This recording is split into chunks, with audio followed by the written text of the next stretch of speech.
नमस्कार, मेरा नाम डॉक्टर अभिषेक रंजन है और मैं एक बच्चों का सर्जन हूँ। और आज हम जानेंगे बच्चों के मस्तिष्क रीढ़ की हड्डी की बीमारी के बारे में, जिसकी सर्जरी करने की जरूरत पड़ती है, जैसे कि हाइड्रोकेफलस, जिसमें सर में पानी भर जाता है। दूसरा मेनिंगोमाइलोसिल या मेनिंगोसिल, ये जो रीढ़ की हड्डी में गोला बन जाता है, पीठ पे गोला बनता है जन्म के साथ। और तीसरा है सर पे गोला बनना, जिसको बोलते हैं एनकेफेलोसिस।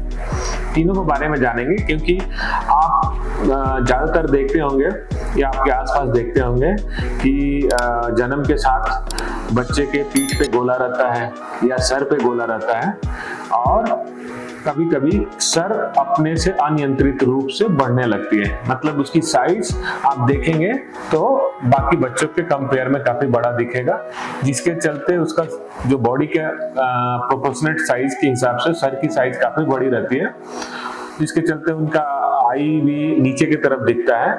आई का जो ऊपर वाला पार्ट, जिसको सनसेट साइन बोलते हैं, वो दिखने लगता है। और बच्चों को इसके चलते मल्टीपल टाइम का डिफरेंट टाइप का सिम्टम्स होते हैं। मतलब उनको इसके चलते बहुत सारी तकलीफ होती है, जिसके बारे में जानेंगे। तो सबसे पहले हम डिस्कस करेंगे हाइड्रोसेफलस का। हाइड्रोसेफलस में का सिंपल आम चाल के भाषा में सर में पानी भर जाना। सर में पानी या तो जन्म के साथ भर जाता है, कभी कभी पैदा लेते ही सर बड़ा रहता है, या जन्म के बाद अगर बच्चे में कोई ब्रेन में इंजरी होती है, ब्रेन का ट्रॉमा होता है या बर्थ एस्फिक्सिया होता है, उस कंडीशन में भी सर का पानी भर जाता है, जिसके चलते बहुत सारी तकलीफ होती है बच्चे को। जैसे कि उनका ग्रोथ डेवलपमेंट पुअर हो जाता है, उनको झटके भी आ सकते हैं, उनका नॉर्मल जो डेवलपमेंट है बाकी बच्चों से पीछे रह जाते हैं। तो ऐसे बच्चों को हमें क्या करना चाहिए? तो अगर इस तरह का बच्चा आपको दिखता है या जन्म के साथ, इवन आजकल माँ के गर्भ में ही पता चल जाता है कि बच्चे के सर में पानी है, तो उसमें अगर आपको पता चलता है तो आपको परेशान नहीं होना है। आप उसके लिए आप अपने नियरेस्ट कोई पीडियाट्रिक सर्जन से मिलिए। उसके बाद उसका एक अल्ट्रासाउंड होगा सर का। अगर वो 18 महीने का नीचे का बच्चा है, अगर 18 महीने से ऊपर का है, तब उसका सीटी स्कैन ब्रेन होगा। उसमें पता चलेगा कितना ज्यादा डायलेटेड है। अगर बहुत ज्यादा डायलेटेड है और उसको सिम्टम्स आ रही है, हेडेक हो रहा है, मिर्गी के झटके आ रहे हैं, तब आपको उसके सर का प्रेशर को कम करना होगा।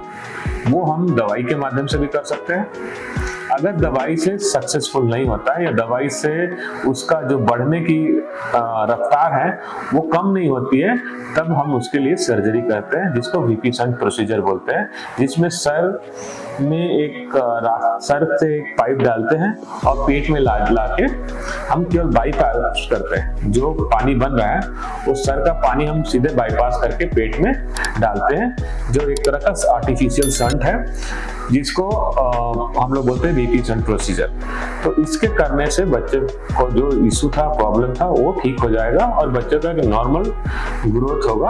तो अगर आपको कभी लगता है कि सर फूल रहा है तो आप नियरेस्ट पीडियाट्रिक सर्जन से मिलिए। दूसरी बीमारी है मेनिंगोसिल और मेनिंगोमाइलोसिल। ये रीढ़ की हड्डी, जो हमारा पीछे रीढ़ की हड्डी है, इसमें गोले हो जाते हैं, जन्म के साथ गोले रहते हैं।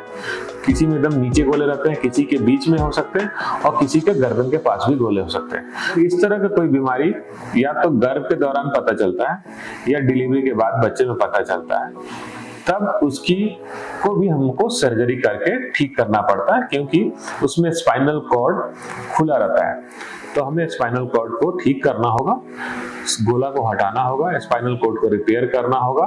जो तीसरा है हाइड्रोकेफलस, जिसको हम लोग एनकेफेलोसिल बोलते हैं, जिसमें ब्रेन ही बाहर निकला रहता है। ब्रेन हर्निएट करके या उसका कंपोनेंट या उसकी पानी हर्निएट करके बाहर अलग से गोला की तरह दिखाई देती है। अक्सर क्या उससे सब लोग समझते हैं कि इसका 2 सर है, बट ऐसा कुछ नहीं है, एक ही सर है, बट कुछ जो एक्स्ट्रा पानी या जो ब्रेन का जो टिश्यू है वो बाहर रहता है, तो उसको भी हमें रिपेयर करके वापस ब्रेन में डालना रहता है, और उसके कारण भी सर में पानी भरने का संभावना रहती है। तो अगर इनिशियली उसमें भी दवाई के माध्यम से ही ठीक करते हैं, अगर उसके बाद भी दवाई के से नहीं जो रफ्तार है, जो ब्रेन का साइज बढ़ने का रफ्तार है, कम होती है, तब हम फिर उसमें भी सर्जरी सर्जरी करना पड़ता है। तो ये 3 बीमारी है और तीनों इंटर रिलेटेड है, को रिलेटेड है, इसके चलते हमने तीनों को एक साथ डिस्कस किया। तो अगर इस तरह की कोई बीमारी आपको पता चले तो आप अपने नजदीक के पीडियाट्रिक सर्जन से मिलिए, उसका उपचार संभव है और ऐसे बच्चे का जो उनकी डेवलपमेंटल ग्रोथ है और लॉन्ग टर्म ग्रोथ है वो भी हैम्पर नहीं करता है अगर सही से इलाज कराया जाए। धन्यवाद।